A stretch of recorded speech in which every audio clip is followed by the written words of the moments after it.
Bonjour à toutes et à tous, bienvenue dans ce nouvel épisode consacré à l'un des plus grands penseurs de tous les temps, Platon. Son nom est connu dans le monde entier, pourtant peu de personnes savent réellement qui il était, comment il a vécu et pourquoi ses idées continuent d'influencer notre quotidien plus de 2400 ans après sa mort. Aujourd'hui, nous allons voyager jusqu'à la Grèce antique, dans une époque où les cités se livraient à des guerres incessantes, où la démocratie faisait ses premiers pas et où quelques philosophes allaient poser les bases de toute la pensée occidentale.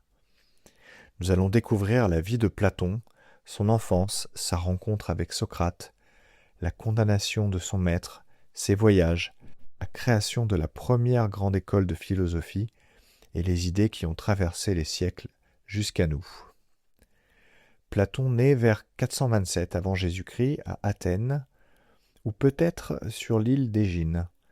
Les historiens ne sont pas tous d'accord sur le lieu exact. Son véritable nom n'était probablement pas Platon, il s'appelait sans doute Aristoclès. Le surnom Platon signifie le large. Certains pensent qu'il lui aurait été donné à cause de ses épaules imposantes. D'autres disent que c'était en raison de son large front ou même de l'ampleur de son style d'écriture. Il appartient à une famille aristocratique extrêmement influente. Sa mère descendrait du célèbre législateur Solon.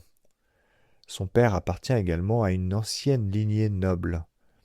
Autrement dit, le jeune Aristoclès grandit dans un environnement où l'on s'attend à ce qu'il fasse de la politique et dirige un jour la cité. Comme tous les jeunes Athéniens issus des grandes familles, il reçoit une excellente éducation. Il apprend les mathématiques, la musique, la gymnastique, la poésie et la rhétorique. À cette époque, être cultivé signifie savoir développer à la fois son corps et son esprit.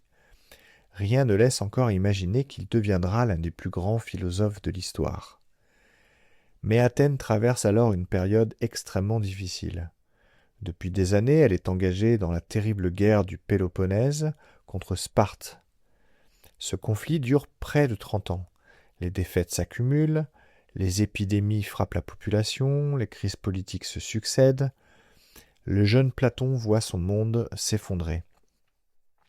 Cette instabilité le marquera profondément. Toute sa vie, il cherchera à comprendre pourquoi les États échouent, pourquoi les dirigeants prennent de mauvaises décisions et comment construire une société plus juste. Ces questions deviendront le cœur de toute son œuvre. Vers l'âge de 20 ans, Platon rencontre un homme extraordinaire. Cet homme s'appelle Socrate. Contrairement aux autres enseignants, Socrate ne donne pas de cours. Il ne possède pas d'école, il n'écrit aucun livre. Il passe ses journées dans les rues d'Athènes à discuter avec tout le monde. Artisans, soldats, commerçants, hommes politiques, tout le monde peut être interrogé. Sa méthode est étonnante. Au lieu d'apporter des réponses, il pose des questions. Encore et encore. Qu'est-ce que le courage? Qu'est-ce que la justice? Qu'est-ce que le bonheur? Très vite, ses interlocuteurs réalisent qu'ils ne savent pas vraiment définir les mots qu'ils utilisent pourtant tous les jours. Socrate pousse chacun à réfléchir par lui-même. Cette méthode fascine Platon. Il abandonne progressivement son projet de carrière politique pour suivre son maître. Pendant près de 8 ans, il apprend auprès de Socrate.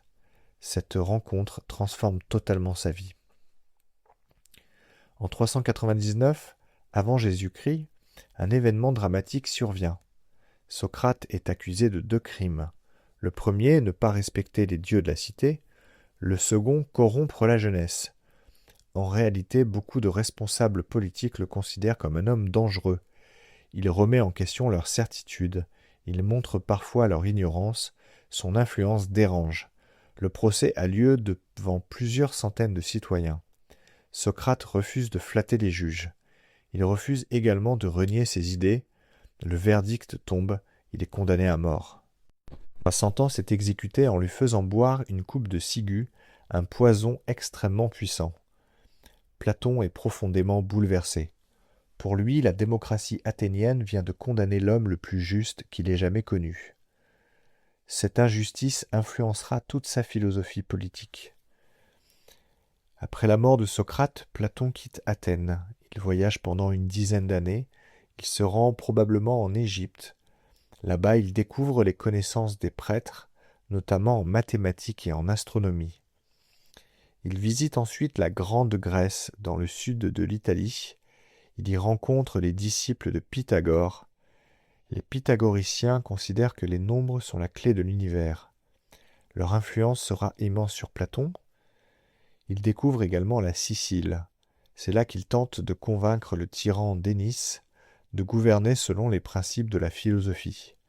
L'expérience tourne au désastre. Selon certains récits antiques, Platon aurait même été vendu comme esclave avant d'être racheté par un ami. Qu'elle soit totalement exacte ou non, cette histoire montre à quel point ses relations avec les puissants furent souvent compliquées. Vers 387 avant Jésus-Christ, Platon revient à Athènes. Il fonde une école.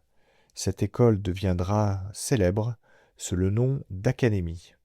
Elle est installée dans un jardin consacré au héros Académos. Le mot académie que nous utilisons encore aujourd'hui vient directement de ce lieu. Pendant près de 40 ans, Platon y enseigne. Les étudiants viennent de tout le monde grec. On y étudie les mathématiques, la géométrie, la philosophie, la politique, l'astronomie et la logique. Il ne s'agit pas simplement d'apprendre des connaissances. L'objectif est de former les citoyens capables de gouverner avec sagesse. Parmi les élèves figure un jeune homme particulièrement brillant. Il s'appelle Aristote. Il restera 20 ans à l'Académie avant de devenir lui aussi l'un des plus grands philosophes de tous les temps. Contrairement à la plupart des philosophes modernes, Platon n'écrit presque jamais de traités. Il préfère raconter des conversations. Ses ouvrages mettent souvent en scène Socrate discutant avec différents personnages. Pourquoi ce choix ? Parce que la philosophie n'est pas, selon lui, un ensemble de réponses toutes faites. C'est une recherche permanente. Le lecteur est invité à participer à la discussion, à réfléchir, à douter, à construire lui-même sa compréhension. Cette manière d'écrire explique pourquoi ces textes restent si vivants aujourd'hui. Parmi toutes les histoires racontées par Platon, aucune n'est plus célèbre que le mythe de la caverne. Imaginez plusieurs prisonniers enfermés depuis leur naissance dans une grotte. Ils sont attachés, ils ne peuvent regarder que le mur situé devant eux. Derrière eux brûle un feu. Entre le feu et les prisonniers passent des personnes portant différents objets. Les prisonniers ne voient que les ombres projetées sur le mur. Pour eux, ces ombres représentent toute la réalité. Puis un prisonnier est libéré. Il découvre d'abord le feu, puis le monde extérieur, enfin le soleil. Au début, la lumière lui fait mal aux yeux. Mais peu à peu, il comprend que ce qu'il prenait pour la réalité n'était qu'une illusion. Lorsqu'il retourne dans la caverne pour prévenir les autres prisonniers, ceux-ci refusent de le croire. Certains seraient même prêts à le tuer. Pour Platon, cette histoire symbolise la recherche de la vérité. Nous vivons souvent entourés d'apparences. La philosophie consiste à sortir de cette caverne, à chercher ce qui est réellement vrai. Platon pense que gouverner est un art extrêmement difficile. Selon lui, la plupart des hommes politiques recherchent le pouvoir, la richesse ou la popularité. Ils ne poursuivent pas nécessairement le bien commun. Dans son ouvrage La République, il imagine une cité idéale. À sa tête se trouvent des philosophes. Pourquoi ? Parce que ceux qui aiment véritablement la sagesse seraient, selon lui, les moins tentés d'abuser du pouvoir. Cette idée du philosophe roi est restée célèbre. Même si elle est souvent discutée, elle continue d'alimenter les débats sur la manière dont devraient être choisis nos dirigeants. Platon continue d'enseigner jusqu'à un âge avancé. Il effectue encore plusieurs voyages en Sicile dans l'espoir de convaincre les souverains de mettre en pratique ses idées politiques. Mais ses tentatives échouent. Malgré ses déceptions, il poursuit son enseignement. Il rédige ses derniers dialogues, souvent plus complexes que les premiers. Il meurt vers 347 avant Jésus-Christ, probablement à l'âge de 80 ans. Une très longue vie pour son époque. Son académie continuera pourtant de fonctionner pendant près de 9 siècles. C'est l'une des plus longues institutions d'enseignement de toute l'histoire. Il est difficile de mesurer l'influence de Platon. Sans lui, nous ne connaîtrions probablement presque rien de Socrate. Ces dialogues ont permis de transmettre la pensée de son maître. Son élève Aristote formera à son tour Alexandre le Grand. Les philosophes romains, les penseurs chrétiens du Moyen Âge, les intellectuels de la Renaissance et les philosophes des Lumières dialogueront tous avec les idées de Platon. Aujourd'hui encore, lorsque nous nous demandons qu'est-ce que la justice, qu'est-ce que le bien, qu'est-ce que la vérité, nous poursuivons d'une certaine manière les conversations commencées il y a plus de 24 siècles dans les rues d'Athènes. Platon n'était pas seulement un philosophe, c'était un homme qui avait vu la guerre, les crises politiques, la condamnation injuste de son maître et les limites du pouvoir. Au lieu de céder au pessimisme, il choisit de consacrer sa vie à comprendre comment les êtres humains pourraient devenir meilleurs. Ces réponses ne sont pas toujours les nôtres, certaines de ces idées sont encore débattues, d'autres ont été remises en question, mais une chose demeure incontestable, il nous a appris que penser est un exercice exigeant, que la vérité mérite d'être recherchée et que les bonnes questions sont parfois plus importantes que les réponses immédiates. Plus de 2400 ans après sa disparition, les ouvrages de Platon continuent d'être lus dans les universités du monde entier. Peu de penseurs peuvent se vanter d'une telle longévité. J'espère que cette capsule vous aura plu. N'hésitez pas à vous abonner et à partager l'épisode. À bientôt pour un nouveau voyage à travers les grandes figures de l'histoire.